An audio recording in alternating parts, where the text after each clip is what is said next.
अस्सलाम वालेकुम। Hope you are fine. आज की वीडियो के अंदर मैं आपको बताऊंगी कि पर्सनल रिव्यू और रेफरल रिव्यू के अंदर डिफरेंस क्या है, क्योंकि स्टूडेंट्स जो हैं वो बहुत कंफ्यूज हैं, उनको समझ नहीं आ रही कि पर्सनल रिव्यू किस तरह होगा और रेफरल रिव्यू किस तरह होगा, इनमें फ़र्क क्या है, नंबर इंक्रीज़ होंगे इसमें और डिक्रीज़ होने के चांस हैं या नहीं है। तो वो सारा मैं आज आपको इस वीडियो के अंदर बताऊँगी, क्योंकि मेरा खुद का पर्सनल एक्सपीरियंस है MD कैट रीचेकिंग का। तो उससे रिलेट मैं आपको जो जो मुझे इन्फॉर्मेशन है तो वो मैं आपको आज बताऊंगी। तो सबसे पहले बात पर्सनल रिव्यू की करते हैं। दोनों रिव्यूज़ के अंदर जो मेन डिफरेंस आता है वो पहले आता है फ़ी स्ट्रक्चर का। पर्सनल रिव्यू की जो फ़ी है वो 5000 रुपी है। इसके लिए आपको पर्सनली खुद इस्लामाबाद जाना होगा पीएमसी के ऑफिस और अपना पेपर रीचेक करना होगा। वो आपके सामने आपके रॉन्ग एमसीक्यूज़ टैबलेट पे आपको दिखाएंगे और आपने देखना है कि कौन सा एमसीक्यूज़ गलत है, कौन सा एमसीक्यूज़ ठीक है या क्वेश्चन इनकरेक्ट है। इसका सिंपल मैं आपको शॉर्टली एक्सप्लेन कर देती हूँ। वैसे मैंने ये एक सेपरेट वीडियो के अंदर भी एक्सप्लेन किया, लिंक मैं डिस्क्रिप्शन में दे दूँगी उस वीडियो का, और आपको स्क्रीन पे भी शो हो रहा है। उसके अंदर मैंने डिटेल से पर्सनल रिव्यू का बताया है, जो मेरा पर्सनल एक्सपीरियंस है, मैंने खुद रीचेकिंग जो करवाई थी। और वैसे भी मैं शॉर्टली सा बता देती हूँ। फर्स्टली वो आपको टैबलेट देंगे, आप अपना वेरिफिकेशन कोड लगाएंगे तो आपके सामने आपका पेपर आ जाएगा। उस पेपर में क्या होगा कि जो आपने आंसर सेलेक्ट किया होगा वो लिखा होगा, और जो पीएमसी की के अंदर ऑप्शन होगा वो भी वहाँ ऑप्शंस दिए होगा। तो अब आपने देखना है कि उनकी आंसर की तो गलत नहीं है या उनका क्वेश्चन तो गलत नहीं है। वो मैं आपको बताती हूँ कि बिलफ़र्ज़ के आपको यकीन है कि आपका ए ऑप्शन ही करेक्ट है, लेकिन पीएमसी की के अंदर उन्होंने लिखा हुआ है कि बी ऑप्शन। तो उन इसलिए लिए आपको वो एक फॉर्म देंगे। उस फॉर्म के अंदर क्या होगा, 3 कॉलम्स बने होंगे। फर्स्ट कॉलम जो होगा वो होगा आंसर की इज़ इनकरेक्ट। तो अगर आंसर की इनकरेक्ट होगी तो आप उस कॉलम के अंदर टिक कर देंगे। इसी तरह अगर क्वेश्चन इज़ इनकरेक्ट हो, क्वेश्चन इनकरेक्ट होने का मतलब है कि अगर इनकम्प्लीट इन्फॉर्मेशन दी हुई है क्वेश्चन के अंदर और वो किसी तरह सॉल्व नहीं हो रहा, या दो ऑप्शंस एक तरह के हैं, वो दोनों ऑप्शन सही बनते हैं, तो वो इस कॉलम के अंदर हम टिक करेंगे। और इसी कैटेगरी के अंदर यही आएगा कि आउट ऑफ सिलेबस क्वेश्चंस भी हम जो होंगे वो इसी कॉलम के अंदर टिक करेंगे।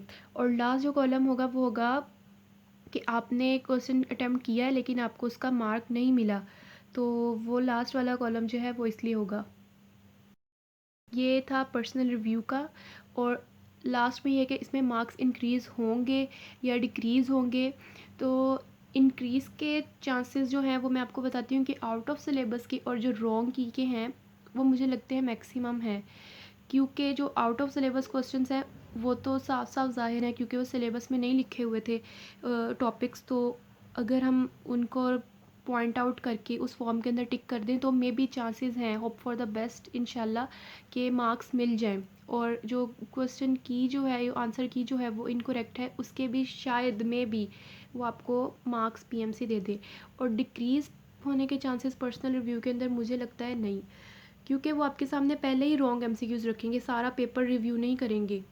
डिक्रीज़ हो नहीं सकते पर्सनल रिव्यू के अंदर। वो आपके सामने आपके बस रॉन्ग एमसीक्यूज़ रखेंगे।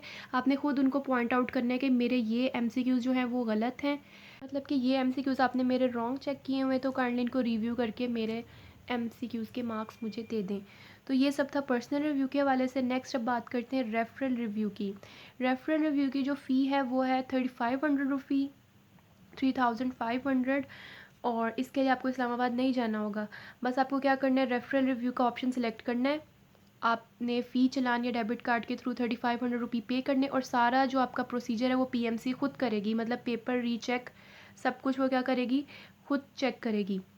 जैसे ही आप रेफरल रिव्यू कर देंगे, फ़ी पे हो जाएगी, तो पीएमसी के पास चला जाएगा आपका कि इस बच्चे ने रेफरल रिव्यू का ऑप्शन सेलेक्ट किया है। पीएमसी आगे अब क्या करेगी, कायदे आज़म यूनिवर्सिटी के पास भेज देगी कि ये बच्चा है, इसका पेपर ये है, और आपने अब इसका पेपर चेक करना है, कोई मिस्टेक हुई तो फिर हमें बताएं। कायदे आज़म यूनिवर्सिटी के वीसी किसी भी प्रोफेसर को अलाउ करेंगे ताकि वो आपका पेपर चेक करे। अब इसके अंदर मज़ीद ये है कि वो आपका सारा पेपर भी चेक कर सकते हैं, फुल पेपर, मतलब कि 210 के 210 एमसीक्यूज़ भी चेक कर सकते हैं, या सिर्फ रॉन्ग एमसीक्यूज़ भी चेक कर सकते हैं। क्योंकि पर्सनल रिव्यू के अंदर तो ये होता है वो सिर्फ आपके सामने आपके रॉन्ग एमसीक्यूज़ टैबलेट पे दिखा रहे होते हैं और आपने देखना होता है कि ये है सारा, और सिर्फ 1 आवर होता है पर्सनल रिव्यू के अंदर। लेकिन रेफरल रिव्यू तो उन्होंने करना है, वो उनकी मर्ज़ी है, वो सारा पेपर आपका चेक करें या सिर्फ रॉन्ग एमसीक्यूज़ चेक करें, उनके लिए टाइम लिमिट कुछ नहीं है। तो रेफरल रिव्यू के अंदर ये सारा होगा। और रेफरल रिव्यू के अंदर मार्क्स बढ़ेंगे या कम होंगे। तो इसके बारे में मैं एक बात करना चाहूँगी कि देखिए, रीचेक बच्चा वही करवाता है जिसको अपने पेपर पे ऑब्जेक्शन होता है या सेटिस्फेक्शन नहीं होती। और ऑब्जेक्शन किससे होती है? पीएमसी के सिस्टम से या पीएमसी से। और रेफरल रिव्यू के अंदर एक दफ़ा वो दोबारा पीएमसी को ही कह रहा है और उसी को अथॉरिटी दे रहा है कि आप मेरा पेपर रीचेक करें। तो अगर पीएमसी ने नंबर देने होते, अगर फेयर चेकिंग करनी होती, तो वो पहले ही क्यों ना कर देता? अब रीचेकिंग की नौबत ही क्यों आती? तो इसलिए मैं रेफरल रिव्यू को ज़्यादा प्रायोरिटी नहीं दे रही, पर्सनल रिव्यू को ही दे रही हूँ, ताकि आप अपना पेपर खुद एक दफ़ा देखें, आंसर की को देखें, उनके गलत की को देखें, आउट ऑफ सिलेबस को नोटिफाई करें। इसलिए मैं पर्सनल रिव्यू को ज़्यादा प्रायोरिटी दे रही हूँ। नंबर बढ़ने का, कम होने का, वो उस प्रोफेसर पे है जो चेक कर रहा होगा कि वो देता है या नहीं देता। पर्सनल में तो हमने खुद देखना है ना कि ये इतने गलत थे, इतने बढ़ सकते हैं मेरे, क्योंकि आउट ऑफ सिलेबस इतने थे, रॉन्ग इतने थी। अब के अंदर सारा उस प्रोफेसर पर होगा जो चेक कर रहा होगा कि वो आपको नंबर देता है या नहीं देता। ये सारी इन्फॉर्मेशन थी मेरे पास पर्सनल रिव्यू के हवाले से और रेफरल रिव्यू के हवाले से। और अब एक मसला आ जाता है कि प्रोविंस वाइज़ का, क्योंकि इस्लामाबाद में ही सारे बच्चों ने जाना है पूरे पाकिस्तान से रीचेकिंग के लिए, और कुछ बच्चों को ट्रैवलिंग का मसला है कि वो नहीं जा सकते पर्सनल रिव्यू के लिए। तो फिर मैं उनको यही कहूँगी कि आप रेफरल रिव्यू कर लें, अल्लाह का नाम लें, दुआ करें और रेफरल रिव्यू कर लें, क्योंकि दुआ तो मस्ट है ना, दुआएं तो तकदीर बदल देती हैं। इसलिए दुआ सारे ही अपने साथ कंटिन्यू रखें, पर्सनल रिव्यू वाले और रेफरल रिव्यू वाले। इंशाल्लाह अल्लाह ताला बेहतर करेगा। Hope for the best. और अगर आपको वीडियो अच्छी लगी है तो चैनल को सब्सक्राइब कीजिएगा, वीडियो को लाइक कीजिएगा और अपने फ्रेंड्स के साथ शेयर कीजिएगा। मिलते हैं नेक्स्ट वीडियो में। अल्लाह हाफ़िज़।